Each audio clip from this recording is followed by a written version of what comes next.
Hello friends, welcome back to Reena's kitchen. આજે આપણે બનાવીશું બધા જ બાળકોનો favourite chocolate ice cream. Chocolate ice cream બનાવવો ખૂબ જ સરળ છે અને ઘરમાં રહેલા ખૂબ જ ઓછા ઇન્ગ્રેડિયન્ટ સાથે આ ચોકલેટ આઈસ્ક્રીમની રેસીપી બતાવી છે કે જે તમે ગમે ત્યારે કરી શકો છો અને ખૂબ જ ઓછા ઇન્ગ્રેડિયન્ટ સાથે તમારા ઘરની પેન્ટ્રીમાં જ રહેલી વસ્તુમાંથી આ આઈસ્ક્રીમ બની જશે. તો ચાલો રેસીપી જોઈ લઈએ. આઈસ્ક્રીમ બનાવવા માટે સૌ પ્રથમ આપણે 2 થી 3 ચમચી જેટલા કાજુને 1 કલાક માટે પાણીમાં પલાળી દેવાના છે, એટલે કાજુ છે એ એકદમ સરસ સોફ્ટ થઈ જશે.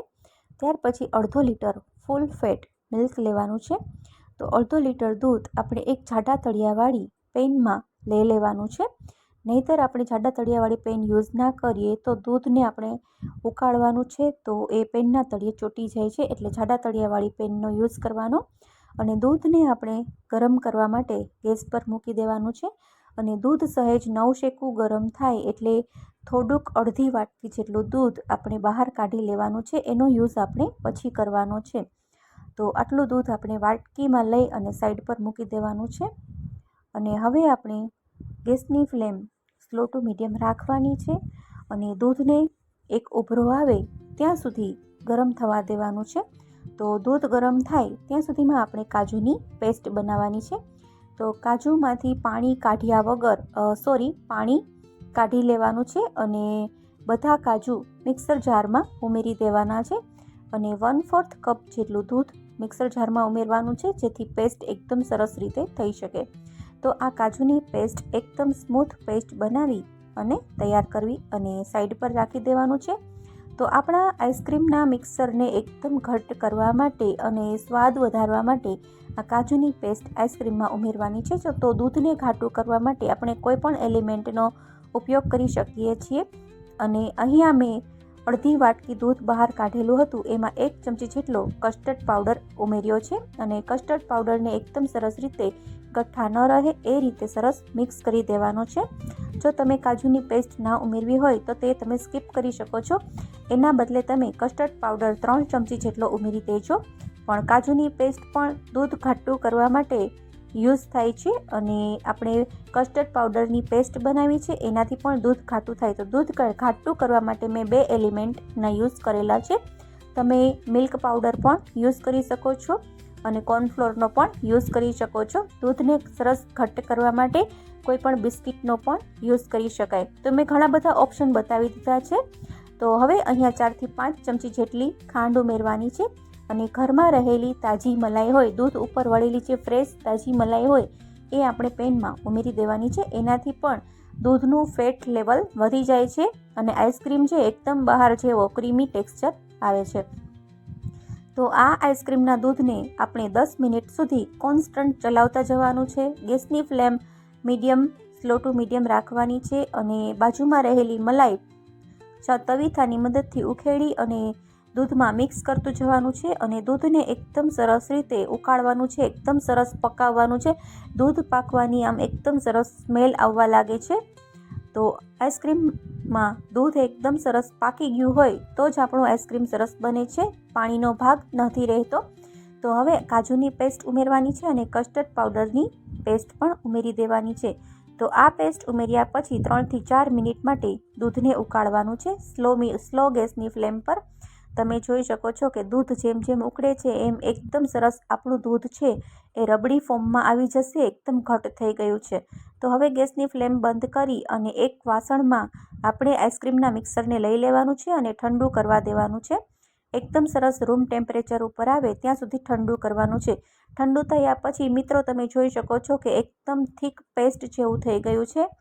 તો આ રીતનું ઘાટું મિક્સર આપણે આઈસ્ક્રીમ બનાવવા માટે જોશે, તો જ આપણું આઈસ્ક્રીમ સરસ બનશે. તો આ મિક્સરને ફ્રીજમાં 15 થી 20 મિનિટ માટે એકદમ સરસ ઠંડુ કરવા રાખી દેવાનું. 15-20 મિનિટ પછી આ મિક્સરને ફ્રીજમાંથી બહાર કાઢી અને મિક્સર જારમાં લઈ લેવાનું છે.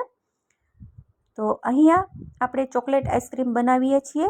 તો હું અહીંયા 1 ચમચી કોકો પાવડર ઉમેરી રહી છું અને ડેરી મિલ્ક ચોકલેટ ઉમેરી રહી છું. તમે ડાર્ક ચોકલેટ પણ ઉમેરી શકો છો. ડાર્ક કમ્પાઉન્ડ ચોકલેટ આવે, કોઈ પણ ડાર્ક ચોકલેટ હોય તો એ પણ ઉમેરી શકો છો.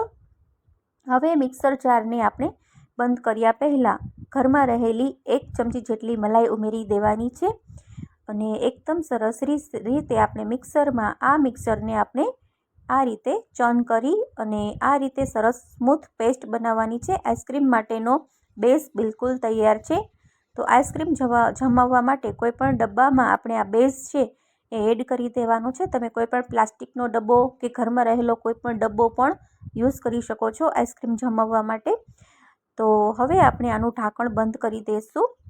ઉપરથી થોડા ચોકો ચિપ્સ તમારે ઉમેરવા હોય તો તમે ઉમેરી શકો છો. તો ચોકો ચિપ્સ ઉમેરવા બિલકુલ ઓપ્શનલ છે.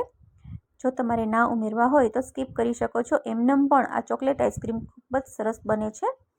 તો ચોકલેટ આઈસ્ક્રીમનું બેઝ તૈયાર છે. તો હવે આપણે ફ્રીજમાં 3 થી 4 કલાક માટે ઠંડુ થવા દઈશું. તો 3 થી 4 કલાક પછી તમે જોઈ શકો છો કે આઈસ્ક્રીમ સેટ થઈ ગયો છે. પણ આ આઈસ્ક્રીમ હજી ખાવા માટે તૈયાર નથી. તો આ આઈસ્ક્રીમને થોડો રૂમ ટેમ્પરેચર ઉપર આવે ત્યારે આપણે ફોકની મદદથી મિક્સ કરી લેવાનો અને ફરી મિક્સર જારમાં લઈ અને આઈસ્ક્રીમને આપણે ગ્રાઇન્ડ કરવાનો છે, જેથી આઈસ્ક્રીમમાં હવાના કણ ભરાશે અને આઈસ્ક્રીમ એકદમ સરસ ફૂલેલો તૈયાર થશે અને એકદમ જાળીવાળો આઈસ્ક્રીમ તૈયાર થશે. તો એના માટે આ પ્રોસેસ કરવાની છે. તો ફરી આપણે 3 થી 4 કલાક પછી આઈસ્ક્રીમને મિક્સરમાં પીસી લેવાનો છે. તો તમે જોઈ શકો છો કે એકદમ ઘાટી, થીક અને શાઇની પેસ્ટ તૈયાર છે અને કણીદાર પેસ્ટ બની ગઈ છે. તો ફરી આપણે એ જ ડબ્બામાં આ પેસ્ટને લઈ લેવાની છે અને તમે અહીંયા ચોકો ચિપ્સ ઉમેરી દેવાના. ચોકો ચિપ્સ ના હોય તો તમે તમારી મનપસંદના કોઈપણ ડ્રાયફ્રૂટ્સ પણ ઉમેરી શકો છો. તમારા ઘરમાં રહેલી કોઈપણ ચોકલેટ હોય તો એ પણ તમે ઝીણી ઝીણી સમારી અને ઉમેરી શકો છો. જો તમારી પાસે બિસ્કિટ્સ અવેલેબલ હોય તો તમે બિસ્કિટ્સના નાના નાના કટકા કરી એ પણ ઉપરથી ગાર્નિશ કરી શકો છો. તમને જે રીતે ગમે એ રીતે કરી શકો છો. તો હવે આઈસ્ક્રીમને આપણે ઓવરનાઇટ ફ્રીઝમાં મૂકી દઈશું અથવા તો 7 થી 8 કલાક માટે ફ્રીઝરમાં આઈસ્ક્રીમને આપણે જામવા મૂકી દઈશું. તો 7 થી 8 કલાક થઈ ગઈ છે અને આપણું આઈસ્ક્રીમ બનીને બિલકુલ તૈયાર છે. તો હવે આપણે આઈસ્ક્રીમને સર્વ કરી લઈશું. તો આઈસ્ક્રીમ સ્કૂપમાં એકદમ પાણીથી ભીની કરી અને પછી આપણે આઈસ્ક્રીમ કાઢશું તો એકદમ આસાનીથી આપણી સ્કૂપ તૈયાર થાય છે અને એકદમ માર્કેટ સ્ટાઇલ આઈસ્ક્રીમનો શેપ આવે છે. તો આ રીતે આઈસ્ક્રીમ સર્વ કરી લઈએ. તો છે ને એકદમ સરળ આઈસ્ક્રીમ બનાવવું. તમે આઈસ્ક્રીમ જોતાં જ એવું થઈ જશે કે આ આઈસ્ક્રીમ ચાલો હું આજે જ બનાવી લઉં. એટલો ટેસ્ટી બનેલો હતો, એટલો સરળ છે આઈસ્ક્રીમ. તો ફ્રેન્ડ્સ, આજની આ રેસીપી જો સારી લાગી હોય તો મારી યુટ્યુબ ચેનલ રીનાસ કિચનને બાજુમાં આપેલું ઘંટડીનું બટન દબાવી અને સબસ્ક્રાઈબ કરી દેજો. સબસ્ક્રાઈબ કરવાનું તો ભૂલતા જ નહીં. અને હા, જો તમે ફેસબુકમાં જોતા હોય તો ફેસબુક પેજને પ્લીઝ ફોલો કરજો. તો આવી નવી, સરળ, ટેસ્ટી અને ઘરમાં જ રહેલી વસ્તુમાંથી રેસીપી બતાવી રહી છું. તો જો રેસીપી ગમી હોય તો લાઈક કરજો, કમેન્ટ કરજો, તમારા વોટ્સએપ ગ્રુપમાં, ફ્રેન્ડ્સમાં રેસીપી શેર કરી દેજો, સબસ્ક્રાઈબ કરી દેજો. તો હું રીના ફરી મળીશ નવી રેસીપી સાથે. Thank you for watching. Bye bye. Take care.